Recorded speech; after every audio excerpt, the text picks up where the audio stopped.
뭐 질문 하나 해볼까요? 네, 물어보십시오. 네.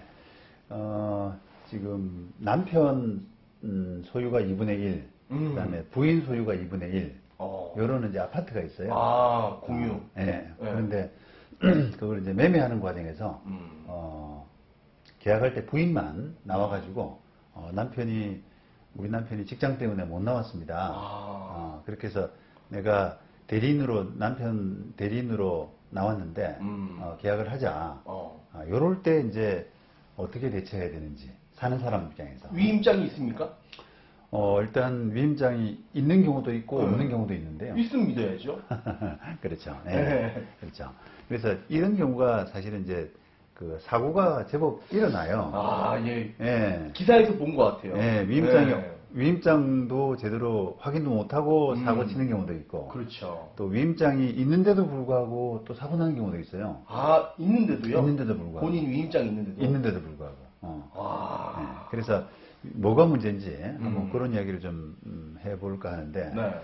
일단은 이제 법률 가적인 시각에서 제가 변호사 시각에서는 네. 우리가 이제 뭔가 대리인으로 가족이 나오는 경우가 많은데 그렇죠. 이 가족 관계라고 해서 너무 이렇게 그 맹신을 하지 마라, 너무 믿음을 주지 마라 라는 말씀을 꼭 드리고 싶습니다. 그러니까요. 네. 이게 이제 우리가 원래 무슨 거래든지 본인하고 하는 게 가장 정상이잖아요. 그렇죠. 본인하고 그죠? 해야죠. 네. 본인 의사를 확인한다 이런 이제 표현을 쓰는데 본인 의사를 딱 확인하고 그 본인하고 계약을 하는 것이 정상인데 대리인이 나오는 것은 사실은 어떻게 보면 비정상이에요. 원칙에서 어긋나는 거죠. 그렇죠. 네. 그런데 워낙 바쁘니까 또. 그렇죠. 그렇죠. 맞아요. 네. 그래서 본인만 나올 수 없는, 특히 뭐 회사 같은 경우도 대표이사가 맨날 그 계약하러 쫓아다닐 수는 없잖아요. 그렇죠. 그런 것처럼 대리인이 불가피하게 나오는 경우가 있는데 네. 근데 문제는 이제 대리인이 나오게 되면은 대리권을 위임 권한을 이제 확인해야 되는. 그렇죠. 그게 이제 필수 단계거든요. 무조건 확인해야죠. 그렇죠. 예. 네. 그런데 이제 우리가 그런 대리권 또는 위임 이런 관계의 확인 문제에 있어서 가족들이 나오면 조금 마음이 뭐랄까 주의가 흐트러지는. 그렇죠. 믿게 예, 되죠. 예. 등본, 가족 등본 딱 보면 맞는데 얼굴도 그렇죠. 맞고 심지어. 그렇죠. 예. 뭐 배우자 관계라든지 네. 또는 뭐 부모 자식 관계라든지 이렇게 되게 되면은 그냥 뭐 설마 그렇죠. 장난치겠나 문제가 되겠나 이렇게 해서 이제 그냥 조금 주의를 소홀하고 확인을 좀 덜하죠. 덜하게 되는 경우가 네. 있거든요. 예. 또 미안하잖아요. 또 이걸 더 확인한다는 게. 그렇죠. 그래요. 자꾸 이제 감정 이런 것들이 이제 개입되고 네. 정서 이런 문제가 개입되다 보니까 그게 이제 믿고 사는 신용사회에. 그러니까 그런 게 대표적인 게 이제 가족관계 문제에서 좀 그런 것 같아요. 그렇죠. 근데 이제 그런 것 때문에 또 반대로 사고가 더 일어나기도 하고요. 가족관계이기 때문에. 왜냐하면 우리가 가족관계가 아니라 그러면 당신이 누구야? 그러니까요. 라고 해서 눈을 좀 부릅뜨고 정확하게 확인을 해야 되지 않습니까? 오히려 이제 그렇게 하다 보면은 사고가 덜 나는데요. 가족관계이기 때문에 좀 소홀하면서 사고가 더 나는. 요 이제 민법 규정을 보게 되면 130조에 무권 대리라고 그래가지고 대리권 없는 사람이 다른 사람의 대리인으로 한 계약, 대리권도 없이 아예 없이. 그렇게 대리인으로 한 계약은 원칙적으로는 효력이 없다. 그렇죠. 그런데 예외적으로 이제 본인이 이것을 추인하면 본인이 추인하면은 유효하지만 추인 못 받으면은 무효다. 라고 하는 규정이 있거든요. 그거는 이제 너무나 당연한 거 아니겠습니까? 그렇죠. 그러니까 본인이 허락했다는데 뭐. 본인이 추인이라고 하는 건 나중에. 나중에 인정한 거. 계약, 대리권 없이 계약이 이루어졌지만, 예를 들면 아까 그 사건에서 이제, 부인이 대리권 없이 그냥 갔어요. 서로 이제 남편하고 팔자 안 팔자 이런 부분에서 정확하게 합의가 안 됐는데, 파는 걸로 착각하고 그냥 예를 들면 갔단 말입니다. 그래서 계약서를 썼단 말이에요. 그런데 남편이 그걸 알고, 뭔 소리냐. 그때 내가 언제 정확하게 뭐 하라고 그랬느냐. 라고 해서 막 싸운단 말이에요. 그러는 과정에서 이제, 끝까지 뭐 대리권을 부인하게 되면은 사고가 나는 것이고. 그렇죠. 근데 만약에 남편이, 아이고, 할 수 없다. 그거는 그래. 부인이 잘못한 거긴 하지만, 내가 추인을 할게. 라고 해버리면은 이제 효력이 있는 거예요. 추인이란 단어가 저도 정확히 모르거든요. 추인이 뭐죠? 추인은, 추후에 인정한다는 뜻이에요. 아, 추후 인정. 네, 추인. 추후 인정. 네, 네. 그래서 그렇게 되면 다행이지만 만약에 이제 그렇게 추인을 못 받게 되면은 무권 대리가 돼버려서 무효가 되고 그 대금을 이제 부인한테 돌려받고 계약도 무효가 되고 뭐 이런 복잡한 소송 문제로 그렇죠. 네. 그러니까 이제 그 가족 간의 문제는 어쨌든 가족이기 때문에 뭔가 특별할 것이다라고 하는 부분은 조금 내려놓으라. 예. 똑같이 의심해라. 똑같이. 예. 그냥 가족이 아닌 것처럼 그런 전제로 접근하라. 이런 말씀 좀 드리고 싶습니다. 아, 예. 네. 해야죠. 자, 그 다음에 네. 우리가 아까 인감 위임장이 네, 있느냐 위임장, 뭐 그런 인감, 말씀을 하셨잖아요. 도장. 그래서 네. 이제 실무상으로는 이제 위임장 보고 거기에 인감 도장이 찍혀 있는지 네. 또 인감 인감 도장이 증명서. 맞는지 네. 인감 증명서를 첨부하는 네. 이런 방식으로 이제 위임 관계를 확인하게 되는데 이 부분도 이제 너무 여기에 집착해서는 안 된다. 아, 너무 믿으면 안 된다. 너무 믿으면 안 된다. 그 자체만 가지고는. 왜냐하면은 이게 이제 특히 이제 아까 우리가 부부 관계라든지 가족 관계에서는 집안에 인감 도장이 항상 있어요. 그렇죠. 그죠? 돌아다니죠. 돌아다니죠. 있죠. 그러니까 서로 모아놓잖아요, 또. 예, 그렇죠. 예, 그러니까 그런 것들을 함부로 이제 쉽게 이렇게 입수할 수 있단 말이죠. 그러면 또 인감 증명서도 때로는 받을 수 있거든요. 그렇죠. 그리고 또 가족이기 때문에 또 대리로 인감 증명 같은 것도 쉽게 떼고요. 그죠? 그러니까 그런 그 마음먹기에 따라서는 이제 배우자가 예를 들어서 배우자가 상대방 배우자 몰래 위임 안 받고 그냥 마음대로 이렇게 뭔가 저지를 수 있는 그런 구조가 되잖아요. 그렇죠. 네, 그러니까 이제 그런 위임장, 인감 도장, 증명서 이런 것들 가지고 기계적으로 믿어서는 안 된다. 그런 말씀을 좀 드리고 싶습니다. 그러니까요. 그걸 믿었다고 해서 계약이 보호를 받느냐? 아닌단 말이죠. 아. 그렇기 때문에 제가 이제 믿어서는 안 된다는 그러니까요. 겁니다. 그렇다고 대리권 주어진 게 아니다 이거죠. 그렇죠. 나중에 이제 그게 대리권을 부인당하게 되거든요. 아. 그런 아까 남편이 동의 안 한 계약이라고 하면 남편이 뭔 소리냐? 나 그거 부인이 마음대로 미임장 조작해가지고 가져나간 거다. 나 인정 못해. 이렇게 하게 되면 뭐 부인을 이제 형사 고소한다든지. 그게 이제 두 사람 간의 사이가 안 좋을 때 생기는 일이죠. 그렇죠. 예. 네. 그래서 또 부인이 또 그걸 팔아서 뭐 쓰고 싶어서 한 것도 있을 거 아니에요, 그죠? 뭐 작정하고 이런 네, 부분들, 작정하고 예, 그런 부분이 있거든요. 서로 사이가 안 좋으니까 내가 뭐 당신한테 한번 저기 보복하겠다 이런 마음 가지고 복수로 그냥 해버리는. 당신이 아끼는 물건이니까 내가 팔아서 써버릴 거야. 써버릴 거야. 뭐 나한테 설마 뭐 형사 고소할 거니? 뭐 이런 식으로 그렇지. 이제 살아온 세월이. 그렇죠. 예. 그런 식으로 이제 감정적으로 대응을 하는 경우가 있습니다. 그러니까 이제 그런 부분을 좀 주의하셔야 되고요. 그다음에 이제 우리가 실무상으로 본인이 발급한 인감증명서 이 부분에 대해서는 또 더 신뢰를 하는 또 경향들이 있습니다. 그렇죠. 위임장에 이제 첨부된 인감증명서가 대리로 발급된 인감증명서가 있고 그렇죠. 또 반면에 가족이 본인이 발급이고. 발급된 인감증명서가 있잖아요. 그러면은 요 위임장은 진짜일 가능성이 더 높을 거다. 이런 생각을 하시는데 그렇죠. 꼭 그렇지만도 않아요 또. 와, 그러니까요. 네. 진짜 계속 다 의심이니까 이거.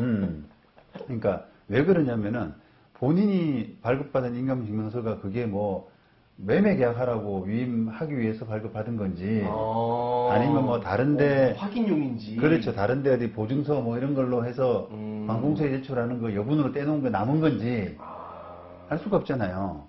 그러니까 이제 그걸 첨부했다고 그래가지고 이 위임은 안전하다 이렇게 하면 안 된단 말이에요. 그게 이제 당사자도 그렇고 심지어는 또 공인중개사도 심지어 그런 분들 생각을 하시는 분들 계세요. 맞아요. 본인이 뗀 건 본인이 뗀 건 또 안전하다. 안전하다. 근데 이제 그것도 아까처럼 그렇지 못한 경우도 충분히 생각할 수가 있으니까 너무 쉽게 생각할 수가 있지 않습니까? 그죠? 그러니까요. 네.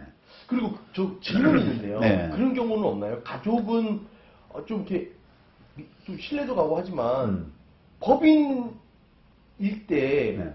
그런 게 많이 생기지 않을까요? 법인일 때? 네. 법인으로 갖고 있을 때 그 음. 대리권 수여받은 사람이 이렇게 팔고 그런 그런 경우는 별로 없어요. 이제 법인일 때는, 법인 소유일 때는 뭐, 법인의 대표자하고 계약을 하는 것이 정석이고요. 정석인데 거의 그렇죠. 이제 그 법인이 대표자가 못 나올 때는 사유인감 같은 걸로 해가지고 위임장을 또 만들어주지 않습니까? 네. 그러니까 그 위임 관계에서는 그 직원이 그 직원이 위임 받은 사람이냐 아니냐라고 하는 부분은 또 제대로 별도로 확인해야 되는 거죠. 뭐. 그런 경우도 많이 있나요? 그런 경우도 있을 수 있죠. 근데 이제 그거는 아까 말씀드린 것처럼 뭐라 그럴까요? 이건 그 가족 간의 관계하고 좀 다르니까 철저하게 확인을 해요. 더 철저하게 확인하는 그렇죠, 그렇죠. 또 법인이란 거는 조직도 복잡하고 이러니까 그런 이제 확인 절차가 훨씬 더 좀 깊게 타이트하게 가는 거죠.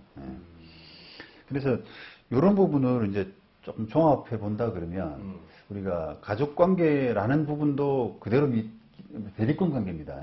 대리권이 있느냐 없느냐 또 위임 관계가 정확하냐 아니냐 이런 부분에서 가족 관계라 그래서 그대로 믿을 것도 아니고 또 인감증명서 뭐 있냐 없냐 또 본인 발급받은 거냐라고 하는 그런 형식 논리, 형식적인 부분 이런 부분도 믿으면 안 되고 그대로 그러니까 결국은 이제 본인 의사 확인하는 게 가장 중요하다. 본인 의사. 진짜 본인의 의사. 네, 본인의 의사.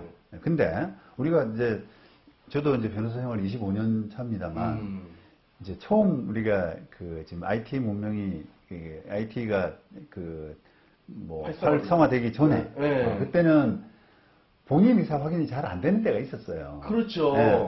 그게 대표적인 게 이제 외국 나갔다 이런 거잖아요. 출장 갔다. 핸드폰 그러면 뭐 시차도 바뀌고 뭐 국제 전화하기도 좀 힘든 때가 있었거든요. 그렇죠. 그러면 이제 이게 확인을 하는 자체가 물리적으로 좀 힘든 그런 상황이 있는데 사실 지금은 이제 세상이 바뀌었지 않습니까? 그렇죠. 너무 이렇게 통신이 편하게 되어 있어요.